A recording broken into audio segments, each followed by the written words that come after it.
블레셋이라는 나라는 사울왕한테 이미 전쟁에서 한번 진 적이 있습니다.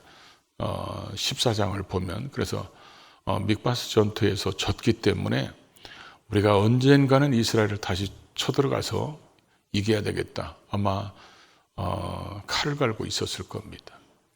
그때 mik바스 전투에서 지고 나서 이제 그 블레셋에게는 혜성같이 등장한 인물이 하나 있었죠. 그게 바로 골리앗이라는 사람입니다. 그래서 골리앗이라는 사람을 앞세워 가지고 지금 오늘 본문에 보니까 소고 땅에 들어왔다고 그랬어요. 이 소고는 이스라엘 백성들이 12지파가 땅을 나눌 때 유다 지파에 속했던 땅입니다. 그러니까 이들은 지금 이미 쳐들어와서 유다 지파의 땅에 들어와 있다는 것입니다. 그래서 이쪽 편에는 블레셋이, 이쪽 편에는 사울왕과 이스라엘 백성들이 대치 중에 있었는데 이 골리앗이라는 사람이 싸움을 돕는 자라고 이렇게 표현되어 있습니다. 이 싸움을 돕는다는 말이 고대 이집트에서나 이 헬라 문화 속에, 헬라의 영향 속에 살았던 사람들은 이런 습관들이 있었다고 그래요. 그러니까 어떤 나라에 전쟁을 하게 되면 이 나라의 대표자, 이 나라의 싸움자는 사람, 두 사람이 싸워서 우리 쪽이 이기면 니네가 항복하고 우리의 조건을 들어주고, 또 니네 편이 이기면 우리가 항복하고 니네 조건을 들어주고, 그래서 많은 사상자가 나지 않고 그냥 대표들만 싸우는, 이런 대표성 원리로 싸우는 전쟁이 그 사람들의 관습이었던 것 같아요.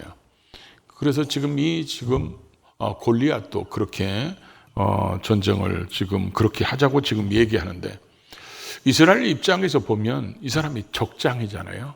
그렇죠? 적군의 장수야. 근데 적군의 장수면 그 사람이 뭐 싸움을 잘하더라 이렇게 한 줄로 쓰고, 성경에 여러분 신약이나 구약을 쭉 읽다 보면요, 어떤 사람 인생을 한 줄로 정리해 놓고 어떤 사람은 두 줄로 정리, 이런 사람들이 굉장히 많습니다. 하나님 앞에 쓰임 받은 사람들 중에서도. 근데 이 골리앗이라는 사람은 오늘 본문에 보면 골리앗이 누구인가? 이걸 네 줄을 써놨어요. 네 줄을. 4절부터 7절까지. 그래서 이 골리앗이 키가 얼마나 컸던지 2m 90이 넘었습니다. 뭐 여러분은 한 3m 돼서 놀라시들도 않죠. 2m 90이 됐어요. 사울왕도 결코 적은 키가 아닙니다. 왜냐하면 사울왕도 다른 사람보다 머리 하나가 더 있었다고 그랬어요. 그러면 사울왕도 1m 90은 됐을 겁니다. 근데 2m 90이면 진짜 됐다 큰 거죠.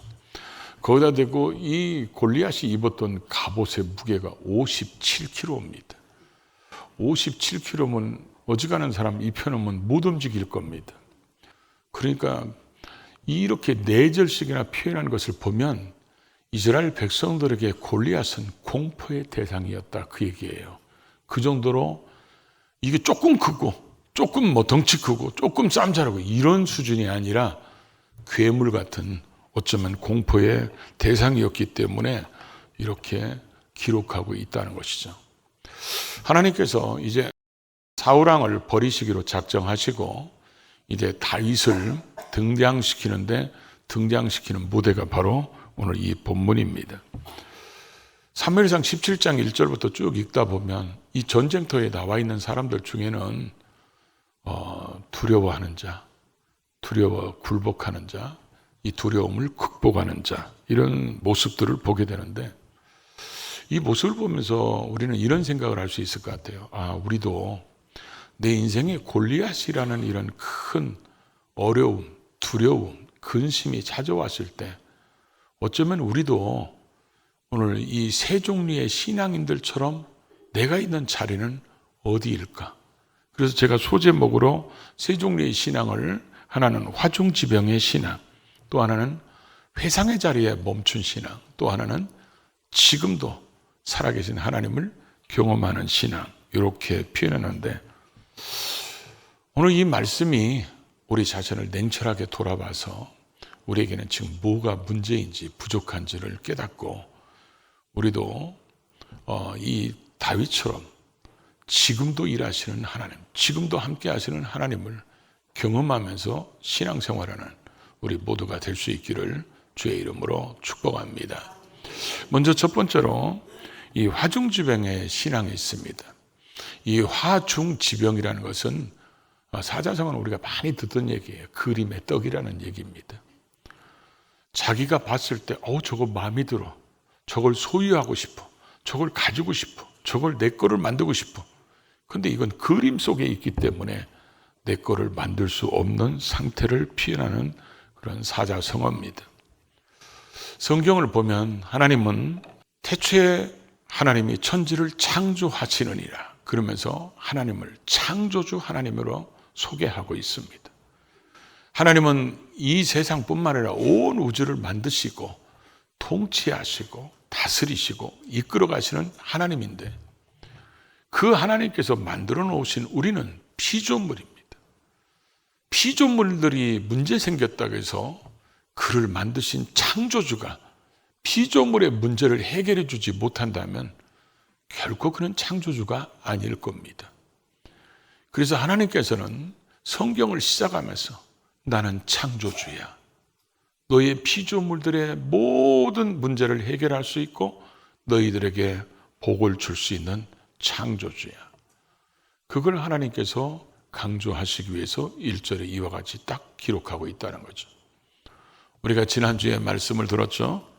지난주에 음모와 계략 때문에 속아서 결국 다니엘을 사자굴 속에 넣을 수밖에 없는 다리오 왕은 자기의 충직한 일꾼 이 다니엘 때문에 오락을 안 하고 금식하고 그러고 거의 뜬 눈으로 나를 새고 새벽에 슬픈 소리로 가서 사자굴 속에 있는 다니엘에게 그러잖아요.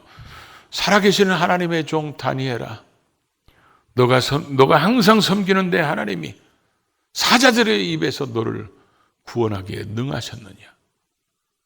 그랬을 때 다니엘의 얘기를 듣고 자기가 속았다는 것을 알고 이 다리오 왕이 다니엘을 참소하던 사람들을 다 사자굴 속에 집어넣습니다. 그래서 사자굴 속에 그들이 발이 땅에 닿기 전에 사자들이 그들을 다 죽였다고 성경은 기록하고 있는데 이 다리오 왕이 조서를 내립니다. 조서를 내려서 온 백성들에게 들을 수 있도록 그것이 다니엘서 6장 27절에서 27절입니다. 우리 같이 읽어볼까요? 내가 이제 조서를 내리노라. 내 나라와 하늘 아래에 있는 사람들은 다 다니엘의 하나님 앞에서 떨며 두려워할지니 그는 살아계시는 하나님이시요 영원히 변하지 않으실 이시며 그의 나라는 멸망하지 아니할 것이요 그의 권세는 무궁할 것이며 그는 구원도 하시며 건져내시기도 하시며 하늘에서든지 땅에서든지 이삭과 기사를 베푸시는 행하시는 이로써 다니엘을 구원하여 사자의 입에서 벗어나게 하셨습니다. 이게 다리오 왕 이방인의 입에서 나온 얘기입니다. 하나님은 살아계신 하나님이라는 거예요. 다니엘도 그래서 살아계신 하나님이라고 표현하고 있고 오늘 본문의 다윗도 살아계신 하나님이라고 표현하고 있습니다. 여러분, 우리 하나님은 창조주 하나님입니다. 우리 하나님은 전능하신 하나님입니다. 우리 하나님은 살아계신 하나님입니다. 그럼 이 하나님이 못하실 게 뭐가 있겠습니까? 그는 전능하시고 죽은 하나님이 아니라 지금도 살아계시고 이 세상을 창조하시고 다스리시는 하나님이신데 피조물들에게 어떤 일은 못 하시겠습니까? 다 하실 수 있죠. 그래서 이 하나님은 살아계신 하나님, 영원한 하나님, 그의 나라는 망하지 않고 그는 구원하실 수도 있고 건져내실 수도 있고 막으실 수도 있고 치료하실 수도 있고 그는 회복되게 할 수도 있고 모든 것을 다 하실 수 있는 이 하나님인데 이 하나님을 성경 속에만 계시는 하나님으로 믿는 사람들이 있다는 거죠. 자기 삶 속에 하나님의 살아계심을 경험한 적이 없어요. 하나님의 응답하심을 한 번도 경험한 적이 없어요. 성령님이 내 안에 계시는 것도 아무런 감동이 없고 하나님의 그런 놀라운 능력 이런 것들을 경험한 적이 없습니다. 그러다 보니까 성경을 읽으면 마치 위인전 책을 읽는 것처럼 읽는 사람들이 있습니다. 이런 사람들은 성경은 성경 속에서만 일하신 하나님, 성경 속에서만 기적을 행하시는데 내 삶에는 기적이 없어요. 성경에는 위대한 하나님의 역사가 나타나는데 내 삶에는 그런 게 없어요. 이런 사람들은 골리앗이 나타나면 어떻게 뭐를 하겠어요? 두려워 떨 수밖에 없고 성경에 있는 하나님이 나와서 좀 도와주면 될 텐데 그런 하나님과 어떤 관계를 맺는 신앙생활을 해본 적이 없어서 그저 하나님이 그림의 떡인 그런 하나님이 일하셨으면, 그런 하나님이 도우셨으면 하지만 그런 하나님과 어떤 영적인 관계의 소통을 맺고 있지 않기 때문에 그냥 그림의 떡인 것 같이 신앙생활하는 모습의 사람들이 있다는 것이죠. 오늘 신앙생활에 아무런 영적인 경험도 없이 아무런 구원의 확신도 없이 그냥 단지 하나님은 그림 속에 있는 하나님, 이런 화중지병의 신앙은 골리앗 앞에서 무릎 꿇을 수밖에 없고 두려워 떨 수밖에 없다는 것입니다. 두 번째로는 회상에 멈춘 신앙이 있습니다. 이 회상이란 말은 사전에 보면 이렇게 써 있습니다. 지난 일을 돌이켜 생각한다. 하나님께서 아주 잘 쓰시는 방법입니다. 이제 여호수아가 모세의 후계자가 됐을 때 이제 모세는 이제 죽었습니다. 그런 여호수아에게 하나님이 뭐라고 말씀합니까? 너는 좌로나 우로나 치우치지 말고 하나님의 말씀대로 율법대로 그대로 살아라는 거예요. 그러면 모세와 함께 한 것처럼 지금 모세를 예를 들잖아요. 모세가 광야 40년 동안 어떻게 살아왔는지 10가지의 재앙을 통해서 출애굽을 그런 홍해를 가르는 이런 일을 통해서 어떤 일을 행했는지 너무 많이 알고 있는 여호수아에게 모세에게 행하신 하나님을 회상하게 만듭니다. 그래서 내가 너도 그렇게 해줄 테니까 너는 모세가 한 것처럼 말씀에 순종해라. 이스라엘 백성들에게 하나님이 툭 한번 말씀하시는 게 뭐예요? 출애굽한 하나님께서 강한 손과 편팔로 이끌어내신 하나님이 너희를 젖과 꿀이 흐르는 이 땅에 너희 조상들에게 약속하신 그대로 너희에게 줄 것이다. 지금 적군들이 쳐들어왔을 때 이 사울왕에는 어떤 생각이 들었을까요? 사울왕은 전쟁을 다윗처럼 하지는 않았지만 성경을 읽다 보면 어떤 왕보다도 전쟁을 적게 한 사람은 결코 아닙니다. 전쟁을 많이 했어요. 그런데 이 전쟁이 또 일어났습니다. 그러면 자기가 지금까지 해왔던 전쟁을 생각하면서 그때도 도우신 하나님이 지금도 도우실 수 있다고 도전해야 되는데 이 사울은 그렇지 못합니다. 사울이 전쟁하는 것을 여러분 우리가 47절에서 48절 한번 볼까요? 어떤 전쟁을 했는지 사울이 이스라엘 왕위에 오른 후에 사방에 있는 모든 대적 곧 모압과 암몬 자손과 에돔과 소바의 왕들과 왕들이라고 했으니까 왕이 한두 명이 아니겠죠.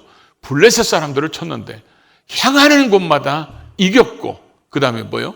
용감하게 아멜렉 사람들을 치고 이스라엘을 그 약탈하는 자들의 손에서 건졌더라. 그러고 나서 15장에 가서 하나님이 아멜렉을 진멸하라고 그래서 또 쳐들어가서 아멜렉을 다 이기고 죽이라고 그러는데 불순종해서 왕은 사로잡아 오고 짐승들 좋은 것은 이제 그대로 가져오죠. 이 사람은 지금 여기 기록된 것을 보면 전쟁을 6번 이상 했습니다. 그런데도 그는 항상 이겼습니다.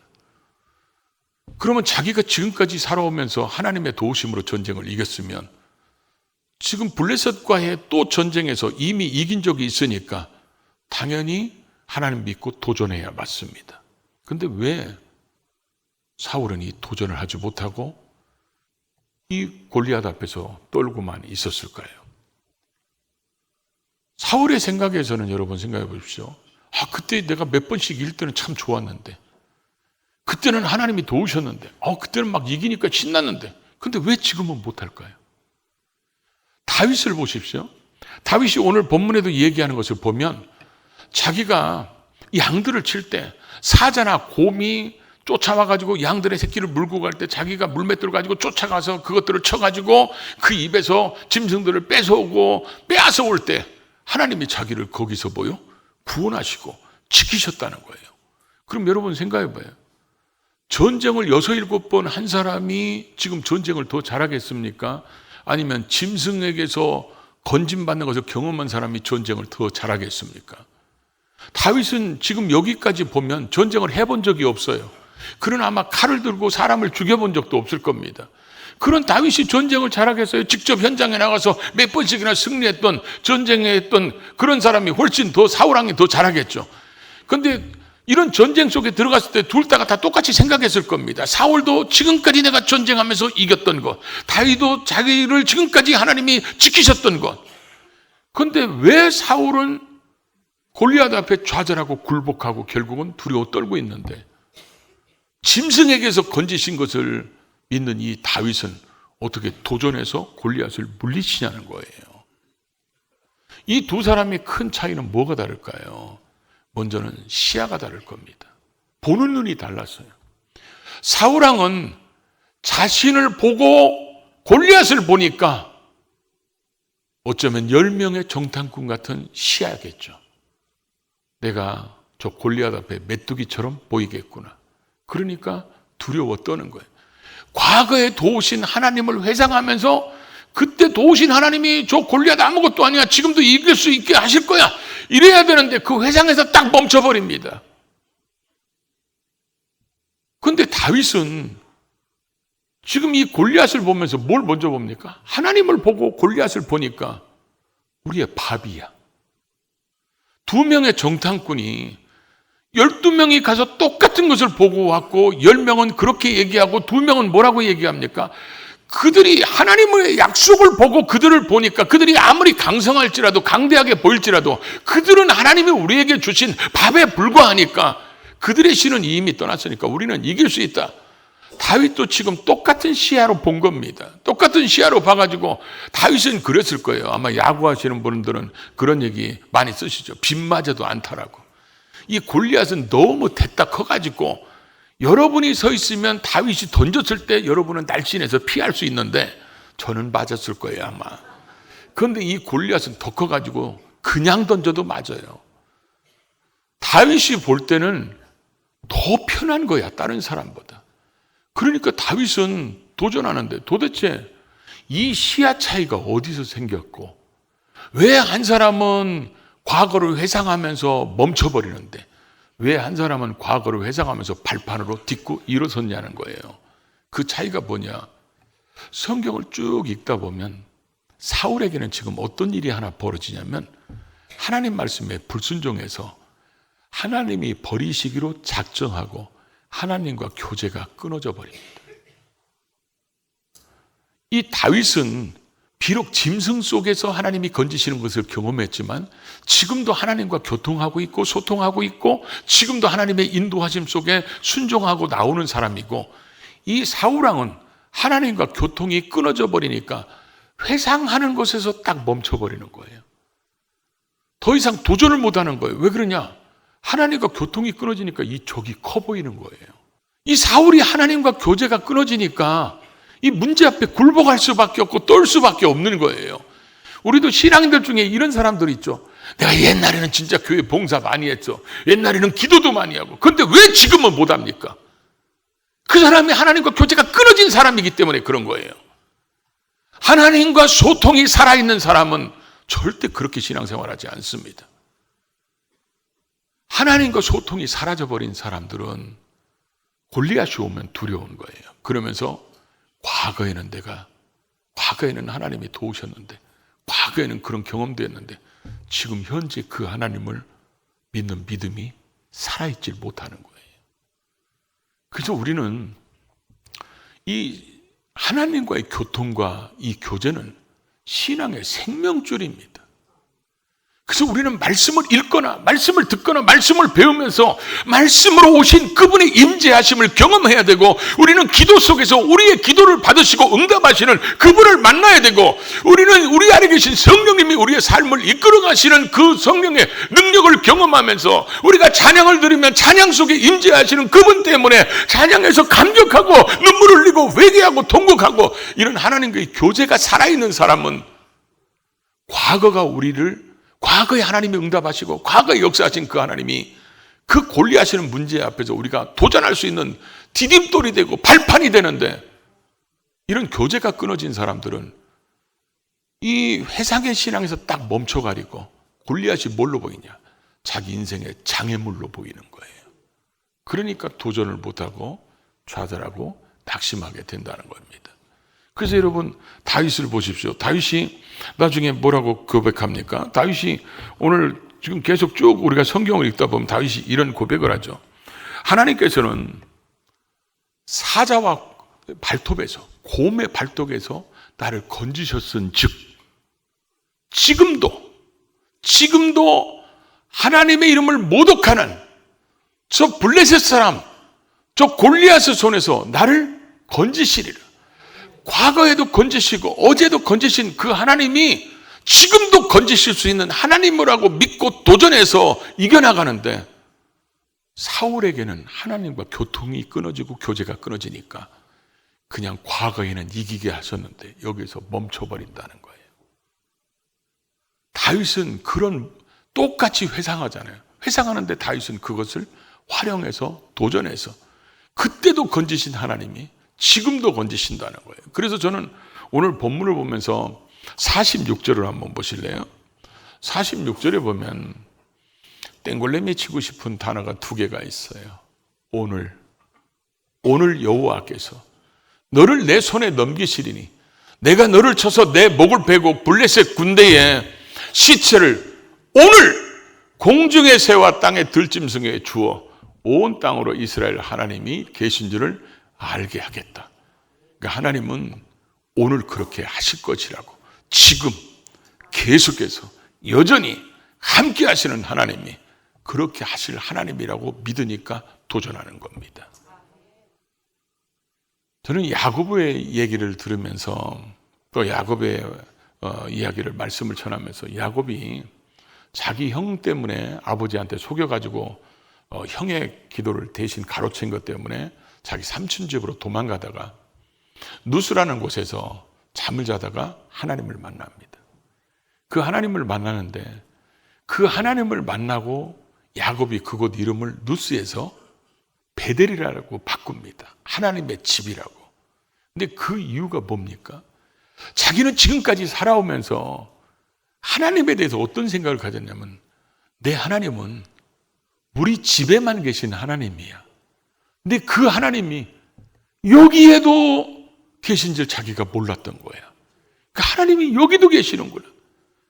내가 아는 하나님은 지금까지 아버지의 하나님, 할아버지의 하나님이었는데 그 하나님이 지금은 누구의 하나님이에요? 나의 하나님이 된 거예요.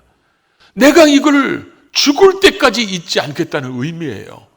그리고 자기는 베델이라고 이름을 붙이면서 여기가 하나님의 집이라고. 그래서 그 하나님이 나와 함께 하시는 하나님, 이런 하나님으로 야곱이 믿었다는 것이죠. 오늘 우리도 그렇습니다. 저와 여러분의 신앙 속에서 골리앗이 왔을 때, 만약에 지금 어쩌면 어떤 분은 골리앗 앞에 있는 분도 계실 거예요. 그런 골리앗 앞에 섰을 때 여러분은 지금 다윗의 모습입니까? 사울의 모습입니까? 아니면 그냥 있는 이스라엘의 무리들입니까? 하나님은 창조주 하나님이시고 전능하신 하나님이고 살아계신 하나님이기 때문에, 어제도 살아계신 하나님은 오늘도 살아계시고 내일도 살아계십니다. 어제 우리에게 응답하셨다면 오늘도 응답하시고 내일도 응답하실 겁니다. 과거의 역사를 일으키신 하나님이라면 지금도 그런 역사를 일으키실 하나님이에요. 그 하나님은 자기 자신을 소개할 때 그러잖아요. 나 전능한 하나님이야. 나는 너희를 치료하는 하나님이야. 너가 부르짖을 때 내가 응답할 수 있는 하나님이야. 자기 자신을 우리에게 그렇게 소개하잖아요. 그런 하나님이 지금도 계속 우리와 함께 하시기를 원하시는데, 이 하나님과 동행하고 교제하는 사람일수록 골리앗 앞에서 도전하는 것 되고 결국 승리하게 된다는 겁니다. 여러분, 신앙은 과거를 자랑하는 게 아닙니다. 과거에 아무리 신앙생활 잘했어도 지금 교제가 끊어지면 그 사람의 스타일은 사울왕의 신앙 스타일입니다. 언제나 하나님과 소통이 살아있는, 그래서 살아있는 신앙인으로 오늘 다윗의 고백이 우리의 고백될 수 있기를 주의 이름으로 축복합니다.